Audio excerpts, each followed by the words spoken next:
पिछले कुछ दिनों में बहुत सी मूवीज इन सीरीज रिलीज हुई जिनका मैं रिव्यू नहीं कर पाया, तो मैंने सोचा कि एक ही साथ इन सभी का रिव्यू कर दिया जाए। जिसमें सबसे पहली सीरीज है 1992 जो कि अभी रिसेंटली नेटफ्लिक्स पे रिलीज हुई और इसके अंदर हमें कहानी देखने को मिलती है एक आदमी की जिसके दोस्त की कुछ समय पहले डेथ हो जाती है, लेकिन उसकी पत्नी उसको बताती है कि उसके पति की डेथ नहीं हुई है, मर्डर हुआ है जिसके पीछे एक सीरियल किलर का हाथ है। तो आखिर कौन है वो सीरियल किलर, क्या कुछ होता है, वो सारी चीज आपको इस सीरीज के अंदर देखनी है। ये एक डिसेंट सी सीरीज है, कुछ बहुत ज्यादा एक्स्ट्राऑर्डिनरी नहीं है, इसको आप टाइम पास के लिए देख सकते हैं, आपको एटलीस्ट बोर तो नहीं करेगी। इस सीरीज को रेटिंग्स मिले 5.6 आउट ऑफ 10 IMDb पर। आप इस सीरीज को नेटफ्लिक्स पर हिंदी लैंग्वेज में देख सकते हैं। सेकंड मूवी है रेड वन जो कि दुनिया की सबसे महंगी मूवीज में से एक है क्योंकि इसका बजट $350 मिलियन और एवेंजर्स एंड गेम का बजट $356 मिलियन था, तो सिर्फ $6 मिलियन का ही अंतर है। लेकिन ये मूवी बुरी तरह फ्लॉप हुई है जिसकी वजह से काफी लोगों को ये लग रहा होगा कि ये मूवी बेकार होगी, और ऐसा इनिशियली मुझे भी लगा था क्योंकि ये मूवी कुछ ज्यादा कलेक्शन कर नहीं पाई है, अपने बजट के आसपास भी नहीं है। तो अगर बात करें इस मूवी की बेसिक स्टोरी की, तो इसके अंदर में कहानी देखने को मिलती है द रॉक की, जो कि सेंटा के बॉडीगार्ड होते हैं और एक दिन सेंटा क्लॉज किडनैप हो जाते हैं। उसके बाद किस तरीके से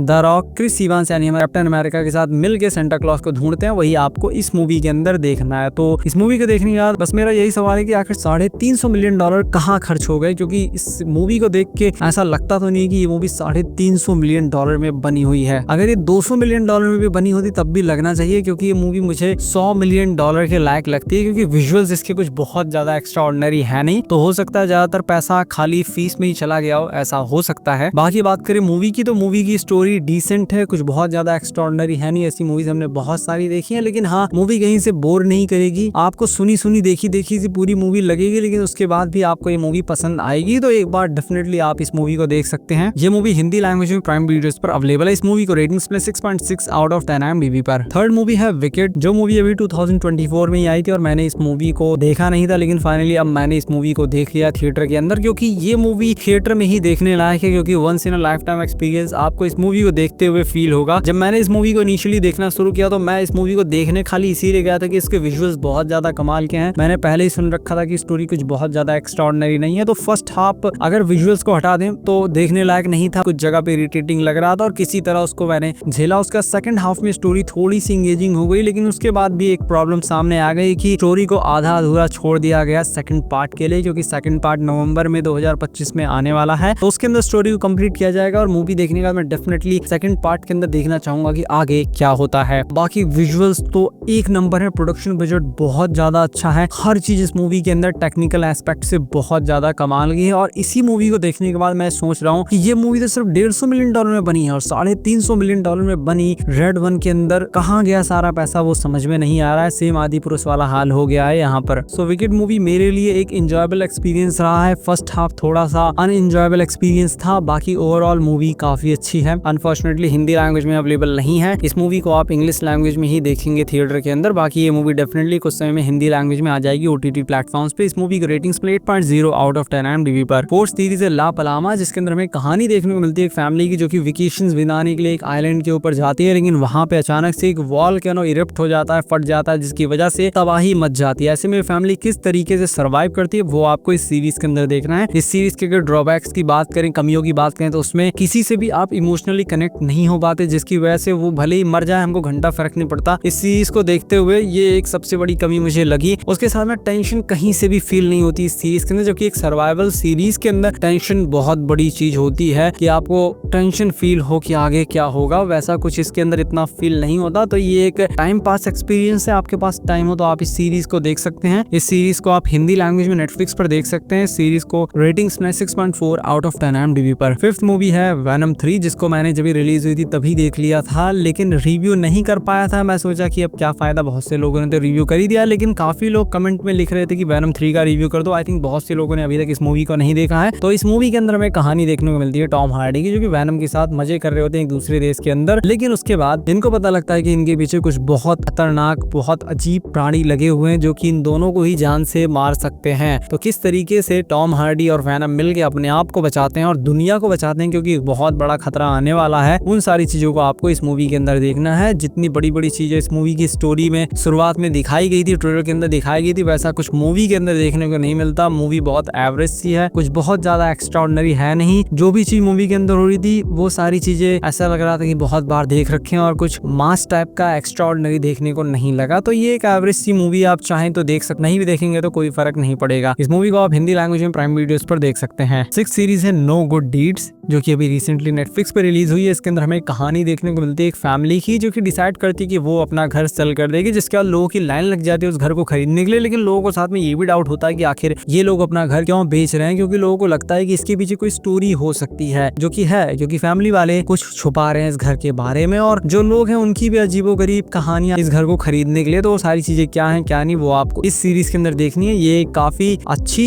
सीरीज है जो कि आपको शुरुआत से लेकर एंड तक अपने साथ एंगेज करके रखेगी। इस सीरीज को आप देख सकते हैं हिंदी लैंग्वेज में नेटफ्लिक्स पर। इस सीरीज को रेटिंग्स में 6.9 आउट ऑफ 10 IMDb पर। 7th मूवी है डियर सेंटा, जिसके अंदर हमें कहानी देखने को मिलती है एक लड़के की, जो कि एक दिन एक लेटर लिखता है सेंटा क्लॉज को कुछ विशेष मांगने के लिए, लेकिन गलती से वो सेंटा की जगह शैतान को लेटर भेज देता है एक स्पेलिंग की गड़बड़ी की वजह से, और शैतान प्रकट हो जाता है और उससे 3 इच्छाएं बोलता है कि तुम कोई भी 3 इच्छा मांग सकते हो, लेकिन बदले में तुम्हें मुझे अपनी आत्मा देनी होगी। तो आगे क्या होता है वो आपको इस मूवी के अंदर देखना है। इस मूवी के अंदर आपको एवरेज सारी चीजें देखने को मिलेंगी, लेकिन क्लाइमैक्स काफी अच्छा है, स्टोरी डिसेंट है, आपको शुरुआत से लेकर एंड तक अपने साथ एंगेज करके रखेगी, और फैमिली के साथ भी आप इस मूवी को हिंदी लैंग्वेज में देख सकते हैं प्राइम वीडियोस पर। बट अभी ये मूवी करंटली इंडिया के अंदर हिंदी लैंग्वेज में अवेलेबल नहीं है प्राइम वीडियोस पर। अदर कंट्रीज में ये मूवी हिंदी लैंग्वेज में अवेलेबल है, लेकिन कुछ दिन में इंडिया प्राइम वीडियोस पर भी ये हिंदी लैंग्वेज में आ जाएगी। नेक्स्ट मूवी है द क्राउ, जो कि काफी मुझे अच्छी मूवी लग रही थी जब इनिशियली मैंने इसका ट्रेलर देखा था, क्योंकि ट्रेलर काफी अच्छा लग रहा था और इसकी पुरानी मूवीज ठीक ठाक रही थी, तो मुझे लगा कि इसकी लेगेसी को कंटिन्यू किया जाएगा और बहुत अच्छी मूवी बनाई जाएगी। लेकिन मूवी बिल्कुल बेकार है, आपको मूवी देखने की कोई जरूरत ही नहीं है। 4.7 की सिर्फ इस मूवी को रेटिंग मिली है, तो एकदम बेकार मूवी है। और अगर फिर भी देखना है तो प्राइम वीडियोस पर आप इस मूवी को हिंदी लैंग्वेज में देख सकते हैं। लास्ट मूवी है डांसिंग विलेज, जो कि एक इंडोनेशियन हॉरर मूवी है, जिसके अंदर हमें कहानी देखने को मिलती है एक लड़की की, जो कि एक गांव में जाती है और उस गांव में जाने के बाद उसको उस गांव के भयानक सीक्रेट्स का पता लगता है, जिसको वो अभी तक इग्नोर कर रही थी गांव में पहुंचने के बाद। तो क्या कुछ है वही आपको इस मूवी के अंदर देखना है। इस मूवी के अंदर आपको हॉरर एलिमेंट बहुत ज्यादा देखने को नहीं मिलेगा, लेकिन जो डार्क लोकेशन है वो आपके अंदर डर बना के रखती है हर समय। तो मेरे हिसाब से ये कोई बहुत ज्यादा डरावनी मूवी नहीं है, लेकिन हाँ एक एवरेज हॉरर मूवी है, जिसको आप चाहें तो एक बार देख सकते हैं। ये मूवी भी हिंदी लैंग्वेज में प्राइम वीडियोस पर अवेलेबल है। और अगर आपको वीडियो पसंद आया तो इस वीडियो को लाइक कीजिए, चैनल को सब्सक्राइब कीजिए। मिलता हूं आपसे अपनी नेक्स्ट वीडियो में।